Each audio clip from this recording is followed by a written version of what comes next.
Are you sheltering in place, isolated, feeling alone? Well, then you're just like us. Hit me.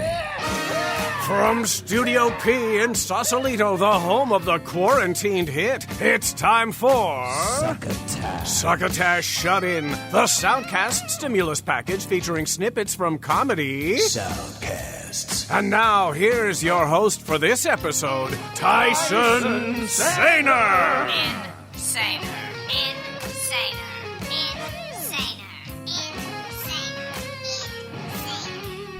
Saluton, that's just me, Tyson Saner, your host for this episode of Succotash Shut-In, the most recent iteration of Succotash the Comedy Soundcast in weekly, smaller, perhaps more easily digestible portions. Welcome. Next week, Mark Hershon has the hosting duties, as well as last week's episode, in which Mr. Hershon shared his Sleeve Talkers podcast with you. I recommend listening to that episode if you haven't already. This week, I've got clips from The Corey Epps Show, EXPcast, a video game podcast, and Wild Ride with Steve-O. The show also features fantastic fake advertising from our longtime fake sponsor Henderson's Pants, and our more recently acquired 100% fake sponsor with the 100% real website, trumpoetry.com, from which I will, of course, be reading a selection from. Would you like to be a real sponsor of Succotash Shut-In? Contact Mark at succotashshow.com. That's M-A-R-C at succotashshow.com. And let's work something out. I'm making a smiley face that you can't see, prompted by a typed version of a smiley face that you also cannot see, unless you're reading this. Let's listen to clips. First up, The Corey Epps Show from Corey Epps.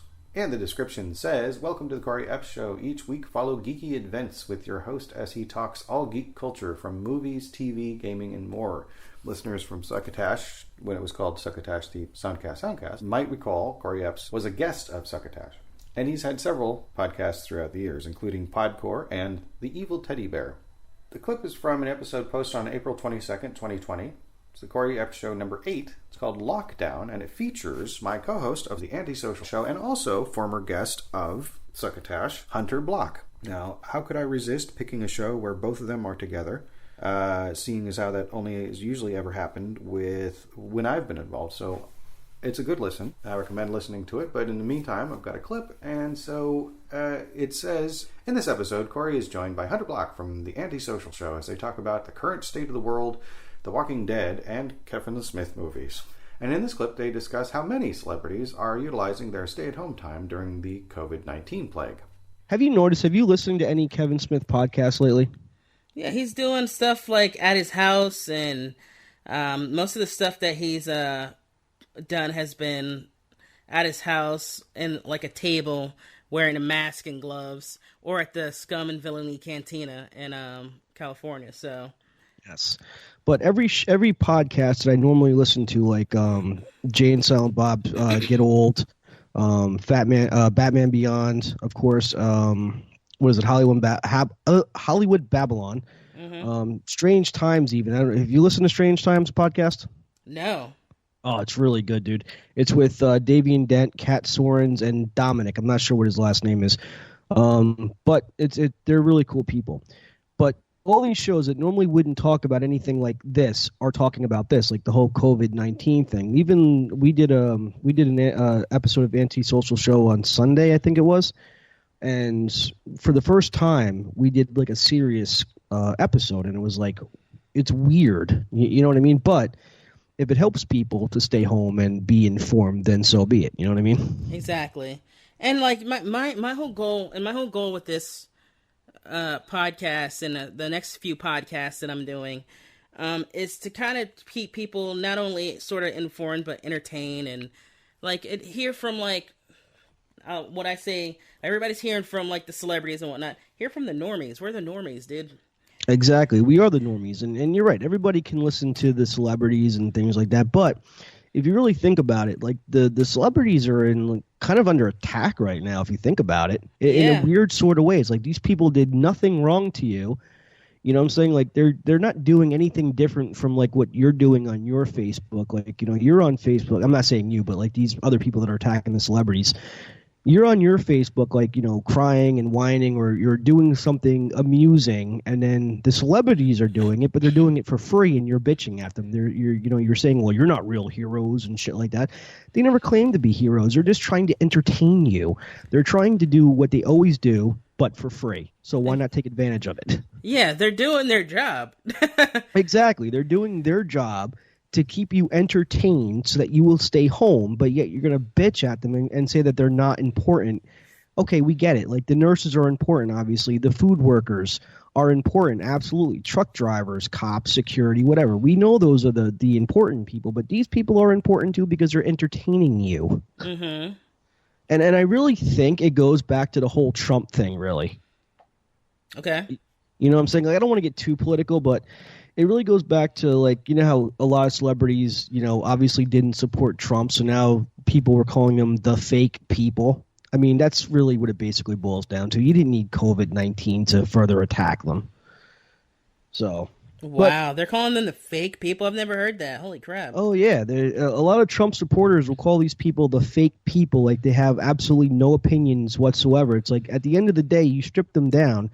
They're still flesh and blood. They're still human. They're still American citizens, and they have the right to an opinion. They can vote. Mm-hmm. Unless you say, okay, well, you're an actor now. You can no longer vote because you're a fake person. Then, no, you can't do that. You know what I mean? Yeah. Trump is taking he's getting a lot of heat from a lot of people, too, on this. And I get it. I get it. He's trying to do what he's supposed to do as a president somewhat. But of course, everybody's going to have opinions. Everybody's going to say what they think about not only him. And plus, this is supposed to be an election year. That's the thing. Absolutely. Well, that's the scary part, dude, because if you think about it, right now he doesn't want to take any mail-in ballots because of Corona, but yet... like, take Jersey, for example. I don't know how it is in Georgia. But take Jersey. You're in Georgia, right? Yeah. I don't know how it is in Georgia, but very recently we got the census. You know how, like, census people will come to your house and talk to you? They don't do that here. We haven't gotten that here, at least. We got it in the mail where we just fill it out or go online. And so they're saying, like, that's acceptable. Like, they'll take your mail-in census count, but yet they won't take your mail-in, voting thing. And my whole thing is that we didn't even have our primaries yet. Like, nobody in this state got to vote for Bernie Sanders. So we're kind of like stuck with Joe Biden. I mean, if we're Democrats. And I'm like, okay, well, that's kind of unfair, but I can see where they're going with this. And if you don't vote for Joe, you're obviously going to be handing your shit over to Trump, obviously. So it's a whole wonky time. You can support the podcast at Anchor FM. You can do anchor.fm and then /Corey Epps SSW. It's KOREYEPPSSW and then /support. Next up, EXPcast, a video game podcast from EXPcast Video Game Podcast Crew. This description says, join Stoy, Dan, Pat, and Josh as they sit down to talk about everything and anything video games, like the video games they've been playing, news, reviews, interviews, good conversation, and fun. This is from the episode posted May 26, 2020. It's called Video Game Mascots / Icons, Maneater and John Wick Hex. And in its description it says, the intro for this episode was probably the worst one we've ever done, brah. Bro? It's B-R-O-H. Bro. Or bro. Whatever. Besides that, Dan, Pat, and Stoy give you a rundown on all of the online video gaming events / conventions / showcases happening this summer, and also showcasing video game sales shooting through the roof this past month. Dan is building a hitbox arcade stick, Pat plays Maneater and What the Golf, and Stoy gives his impressions on John Wick Hex and Saints Row the Third Remastered. Our topic this week is a big one. What are some of your most memorable video game mascots? We talk in depth about Mario, Sonic, Doom Guy, Kirby, Master Chief, Samus, and many, many more. I almost called Master Chief Master Chef. In this clip, the crew discusses an alternate theory about COVID-19 and how it relates to a surge in console sales. No surprise to anybody, but U.S. sales of hardware, video game hardware and software is up with record numbers.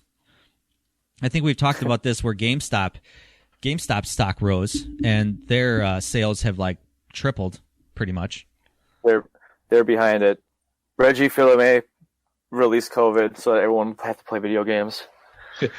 Right when Animal Crossing was coming out. Brilliant. Right when Doom came out. Right when, before Final Fantasy. But yeah, what the... Yeah. Hey. Everyone's looking at Bill Gates. I'm looking at you, Reggie. Yeah, Reggie. What's up, man? Come on. What'd you do? Spill the beans. What'd you do? You know, if there's a conspiracy theory to get behind, I'll get behind that one. GameStop did this because GameStop stock started plummeting, and they're like, "What do we do? What do we got to do to get us out of this one?" Well, how about we unleash a deadly virus across the world? Mm-hmm. All right, Reggie steps in. Yeah. Then we tell everyone to close down the economy so all they can do is stay home and play video games. Well, that's why everyone's like, GameStop's not an essential business, and it's like, well, maybe they are. But anyway, please, everyone, take care of yourselves. So anyway, do you see like people like actually like committing, like doing like work business in Animal Crossing? Like people are actually like all going to like the same island, and they're actually, because you can message each other in Animal Crossing, and just like someone actually like built an office room or something like that. Everyone's like gathered around a table. Well, the Detroit Tigers, the baseball team, released their schedule on Animal Crossing. You know, because the MLB plans on kicking up in July, and the MLB. Yeah. Oh yeah. Yeah. You're okay. You're talking about something else. Okay. I'm talking about baseball, actual physical sports. Detroit Lions are NFL. I said the Detroit Tigers, or maybe I did mean Detroit Lions. Whatever. Yeah, because it was the Lions who made the little. That's right. Animal Crossing. That's right. Are the Detroit Tigers still around? Is that still a baseball team? I believe so. Good Detroit for them. Still has a team, I think. Good for them. Good for Detroit. Yeah, I guess. Anyway, back to what I was saying. In the month of April, consumers in the United States spent $420 million on hardware sales. So that includes Nintendo Switch, Xbox Ones, and PS4. It grew 163% compared to a year ago in April. And this has been the highest total for an April month since April 2008, which recorded $427 million. And I think that, I don't know if that was from, the new systems didn't come out in 2008, did they? No. No, definitely not. It came out a little bit before, a little bit after that. So, obviously the best-selling system in the month of April was the Nintendo Switch, because in case you guys haven't been on Craigslist and Facebook Marketplace, people are upselling them bitches like crazy. They're selling the Nintendo Switches for like $400, $500, which is just batshit crazy. But whatever. And it's interesting because normally video game sales kind of slump in the spring, but all things considering, it's there's not much else to do out there, so everyone's like playing video games. And then you also had two, huge system seller games come out. You had Animal Crossing for the Switch, which, everyone in their grandma is playing. Yeah. And then you had the Final Fantasy VII Remake come out for the PlayStation. Mm-hmm. And, of course, you got all the nostalgic people and, everyone who's ever heard of Final Fantasy be like, oh, maybe I'll give this a try. Yeah, and that's definitely a good game to get into, even if you haven't played, the remake. Or even if you haven't played the original. You can get into the remake and at least still know kind of what's going on. But a total in April 2020, games and accessories reached $384 million in sales, which was a 49% increase from last year. Year to date, it's surpassed $1.3 billion, which was an 8% increase as well. The best-selling accessory this past month was the PlayStation 4 controller, which is interesting. Yeah. Huh. Maybe they broke it during the fight with Hell House. Yeah, they had to buy another one. Yeah. That was still my least favorite boss fight of that entire Anyway. Yeah, that sucked, and it was a mandatory fight. Yeah, I know. Wait. Yeah, it was mandatory. Yeah, it was mandatory. Oh, yeah. That bitch took a half hour. Anyway. The best-selling headset was the Xbox One Air Force Recon 70, Oh. Yeah, which is great. So, yeah, good news for video games. I guess it's still becoming a big thing. Still relevant, baby. Yep. Honored friends, Bill Haywatt here for Henderson's innovation in trousers and pantaloons since 1896. In this great country, the pants you wear make a statement about where you stand, not just physically, but also on the very issues that shape us as a free and style-conscious people. Now it's easy to tell friends, family, co-workers, even anonymous passers-by how you feel about today's most important issues with Henderson's new Republican Fit jeans. Republican Fit jeans lean firmly but gently to the right and feature drastic cuts in the seat and thigh, while still respecting your stomach's inalienable right to expand in our great nation's free market economy. Republican Fit jeans are pro-life, pro-gun, and anti-immigration, but loose enough to let you enjoy giving a swift kick to the socialist Big Brother nanny state with every step you take.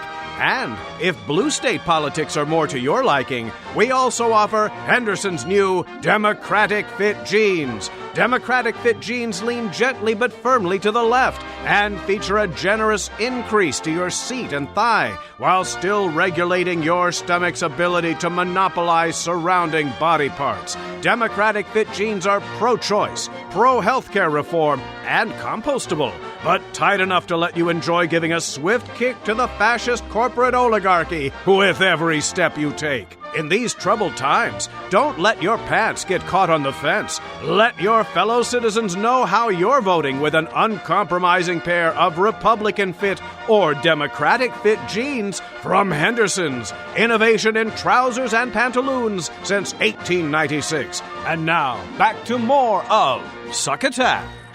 Thank you, Bill Haywatt and Henderson's Pants. This episode of Succotash is sponsored in part by TrumPoetry.com, a chronological ode to a fake muse. Enjoy a rhyming spin on the news of the day every day, as well as over 500 archived daily verses thoroughly covering the White House, America, and the world with a sticky caramel coating that's impossible to remove. That's TRUMPoetry.com. Everything you need to know in rhyming couplets. TrumPoetry.com. Yes, TrumPoetry.com. Since it is that time of year, I decided to wait until the 4th of July to see what dropped on that day. So I'm going to read the entry from July 4th, 2020. This is number 200. A troubling, uneasy celebration with fireworks and timely photo ops brings cloud of pepper spray and lots of cops. Divisive words for our divided nation. Crowds gathering salute our independence. No masks, no separation, no big deal. But still, the existential threat is real. Sad, Kim and Jr. won't be in attendance. Those truths we hold to be self-evident seem mostly for elites beyond a wall. If our sweet justice doesn't stand for all, they're empty words with hollow sentiment. May we find cause to lift our hearts today. Tomorrow seems so very far away. Right? Right. And finally, Wild Ride with Steve-O from Steve-O. In case you didn't know, comedian and Jackass star Steve-O has hilarious and honest conversations with celebrities in his mobile podcast studio. This episode that I've chosen is from June 11, 2020. Its description says, "It's no secret that Bam has been on a rocky road in recent times, but I felt really good about doing this podcast with him because he's really in a good place right now. This was a genuinely good time." So in this clip, they discuss the first season of Jackass. Now, for those of you who have never heard of Jackass, it was a show on MTV that eventually spawned at least 3 films, and then apparently there's a 4th one that's coming out. Anyway, roll clip. When the first season of Jackass, when we did that, I think it's interesting because people believe that we were all just like bros forever, when in fact we were not even all in the same place until the show was already a hit and we were filming the second season. I know, totally. I think the whole first season we haven't even met yet. Right? 100%. And the first time you guys met each other was on the diving board? It was in Orlando there. The first time we ever met was like at a hotel there. And I think that the first day I met you, we're at this hotel in Orlando, which we filmed at fucking, from the TV show, the first movie, the second movie, and always the same hotel, and they let us do whatever the fuck we want. But it became Hotel Jackass pretty much. We ruled this hotel.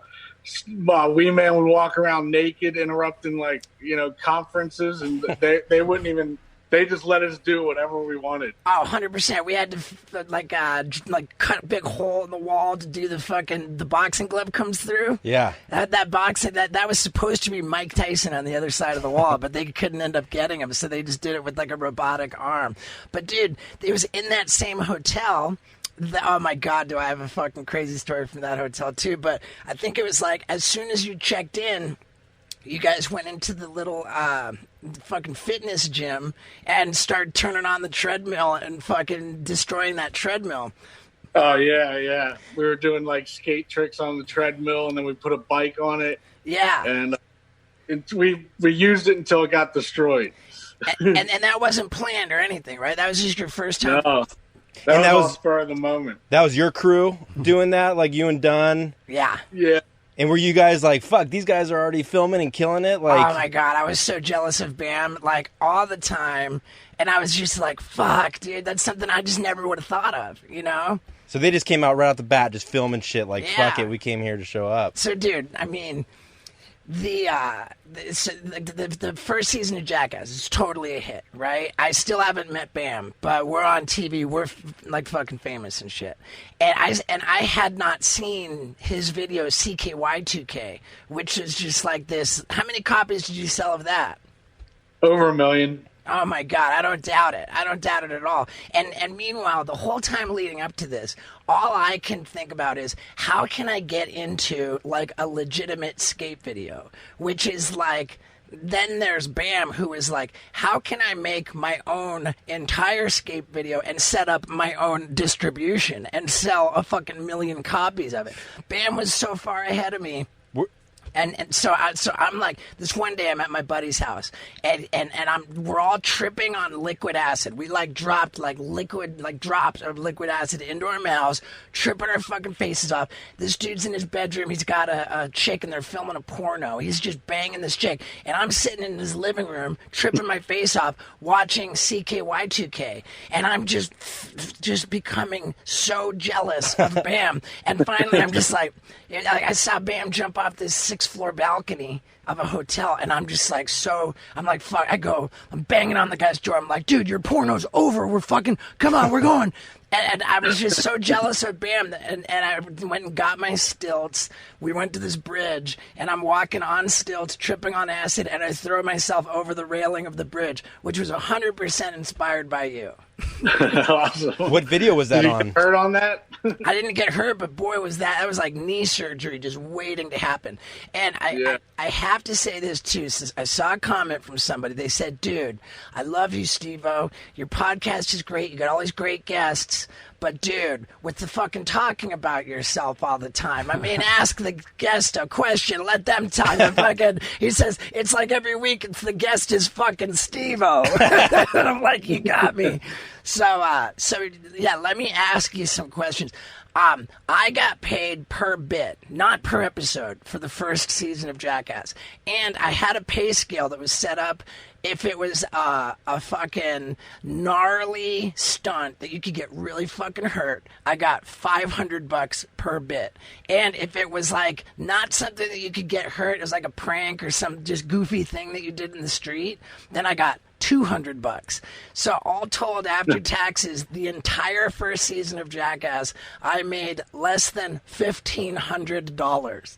And damn. There was somebody on a third mic in this room with Steve-O who I'm having a difficult time finding the name of. And I did quite a bit of research, but I've got their face, and on my Twitter at REVT23, I did a little 3-shot that I lifted from YouTube where I took 3 captures from the show, and you can see the person's face. So if anybody knows who that is, and they'd like to tell me, and I'd be happy to give them a shout out, because I feel like tech people should be represented as long as they're going to be having a microphone in front of them. But whatever. Also, recently I clipped a soundcast called Sensibly Cynical, as you might recall. The host, Sean Pratton, had me on as a guest to discuss all things Jackass. And you can go to sensiblycynical.podbean.com to listen to it. And at this point of time, around 99 to 100 past episodes of Sensibly Cynical. Thank you for having me on the show, Sean. And here we are at the end of the episode. How was it? Did you enjoy anything in the clips you heard? All the relevant links can be found on the show's main website at www.succotashshow.com, as well as around 10 years of archived episodes of Succotash, the Comedy Soundcast. It's the evening of the 4th of July as I write this, but not as I'm recording it. I hope everyone is being safe during this plague. Fireworks and barbecues are neat, but only if you are alive to enjoy them. Remember, masks are not a sign of weakness, unless compassion for your fellow human is a weakness, as many in power seem to believe these days. As someone pointed out eloquently, I wear my mask to protect you, and you wear your mask to protect me. I think that's pretty straightforward. Wear a mask, socially distance, wash your hands, and don't be a garbage person. Also, if you like this program and you'd like to show your support, rate and review on iTunes or Apple Podcasts or whatever it's called now. You can also just tell people you know about us directly. Any way that you share us, we appreciate it. That is what we mean when we kindly ask you to please pass the Succotash. You've been listening to Succotash Shut In, the Soundcast Stimulus Package, with your host, Tyson Sainer. Brought to you by Henderson's Pants, TrumPoetry.com, and imagine your company's name right here. Find us on the web at SuccotashShow.com, on iTunes, on Stitcher, on iHeartRadio, on YouTube, on SoundCloud, on the Laughable app, and tattooed on your mother's rear end. You can hear us streaming and like us on Facebook. Follow us on Twitter at Succotash Show. Email us at tyson@succotashshow.com or call into the Succotash Skype line at our toll call number 818-921-7212. That number again is 818-921-7212. You can also upload clips from your favorite comedy soundcast directly to us using our direct upload link at hightail.com/u/Succotash. Production of Succotash is overseen by Joe Paulino through the auspices of Studio P. Sausalito, the home of the hit. Our hosts are Mark Hershon and Tyson Sainer. Our musical director is Scott Carvey. Our booth assistant is still Kenny Durgis. And until next time, I'm your loyal booth announcer, Bill Haywatt, reminding you to please wash your hands and pass the Succotash. Goodbye.